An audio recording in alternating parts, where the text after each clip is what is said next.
Taking the next step towards a goal is always exciting for me.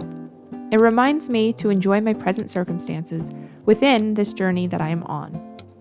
Goals are a great motivation, but it can be tempting to put them on a pedestal and think to yourself, if only I was there now, or I'll only be happy when. I find that is a tempting mindset to fall into with my acting career. Over the past decade, I have learned many lessons on how to enjoy the season I am in and to romanticize even the smallest achievements towards my goals. Life in all stages should be celebrated. Today, I am taking the next step in my goals, and I am getting professional actor headshots taken in New York City. This has been a long time coming and something I have dreamed of doing for years. However, professional headshots are expensive, and for the last several years, I was mostly auditioning for non-paying projects.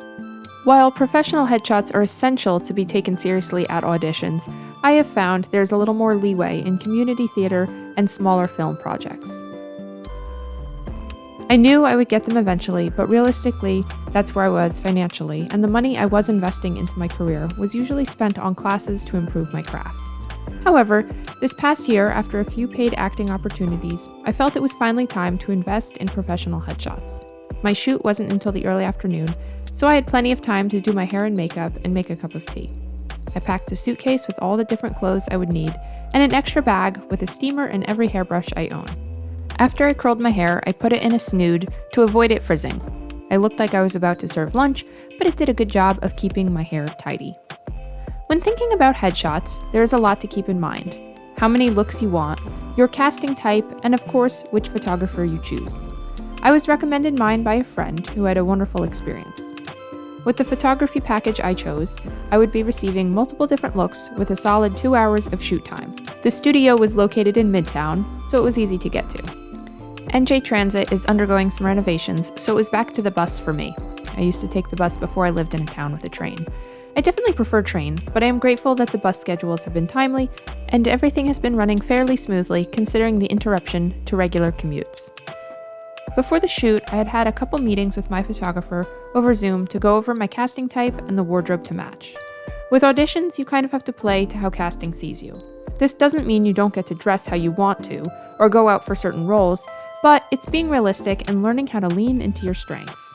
When picking out clothing for your headshots, you want something that gives the essence of the type of character you are going for.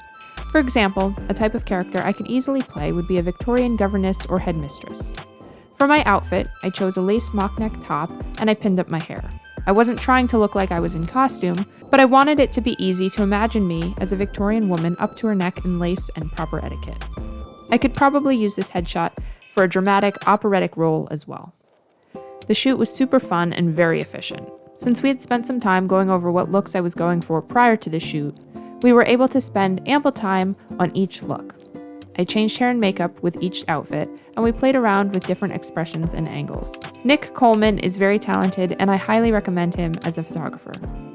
At the end of the shoot, Nick gave me some very helpful tips on auditioning and casting profiles.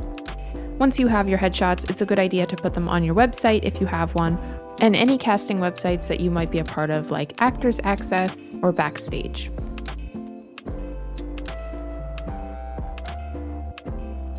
I'm really grateful for how smoothly it all went, and I'm more excited than ever to continue pursuing my goals.